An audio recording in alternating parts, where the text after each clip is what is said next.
അമേരിക്കയിലെ രണ്ടാമത്തെ വലിയ നഗരമായിരുന്ന ലോസ് ആഞ്ചലസ് കത്തിയമരുകയാണ്. കൃത്യമായ കാരണം കണ്ടെത്താൻ ഇനിയും സാധിച്ചിട്ടില്ല.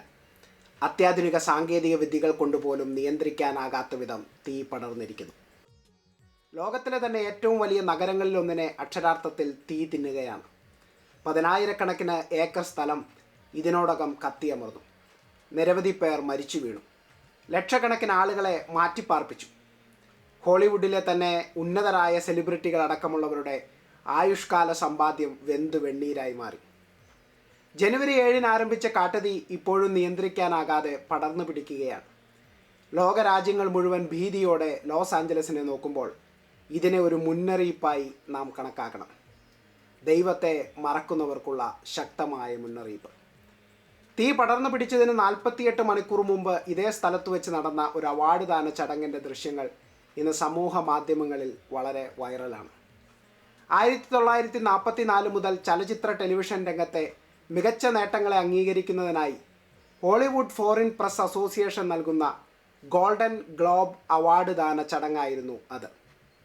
ഹോളിവുഡിൽ താമസിക്കുന്നതും അമേരിക്കൻ ഐക്യനാടുകൾക്ക് പുറത്തുള്ള വാർത്താമാധ്യമങ്ങളുമായി ബന്ധമുള്ളതുമായ ഏകദേശം 90 അന്തർദേശീയ മാധ്യമപ്രവർത്തകരുടെ വോട്ടുകളെ അടിസ്ഥാനമാക്കി എല്ലാ വർഷവും ജനുവരിയിലാണ് ഈ ചടങ്ങ് നടത്തപ്പെടാറുള്ളത്. ആ ചടങ്ങിൽ ദൈവത്തെപ്പറ്റി പറഞ്ഞ വാക്കുകൾ നമുക്കൊന്ന് കേട്ടു നോക്കാം.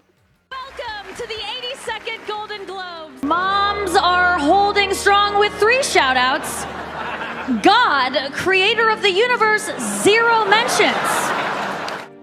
ദൈവമില്ലാത്ത നഗരമെന്നും ദൈവത്തിൻ്റെ സ്ഥാനം ഇവിടെ 0 ആർ തട്ടഹസിച്ച് 48 മണിക്കൂർ തികയുന്നതിനു മുമ്പ് ദൈവിക ന്യായവിധിയുടെ തീ ആ നഗരത്തെ ഒരു നരകമാക്കി മാറ്റി.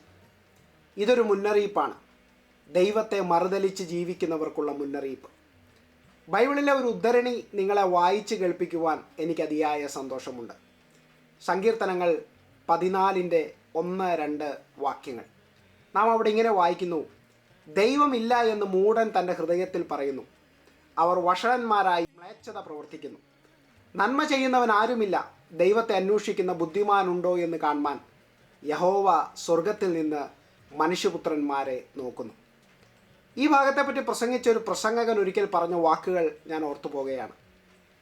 അദ്ദേഹം പറഞ്ഞത് വളരെ സരസമായ രീതിയിൽ ഇങ്ങനെയായിരുന്നു: ദൈവമില്ല എന്ന് മൂഢൻ തൻ്റെ ഹൃദയത്തിൽ പറയുന്നു, എന്നാൽ നിരീശ്വരവാദി അത് ഉറക്കെ പറയുന്നു.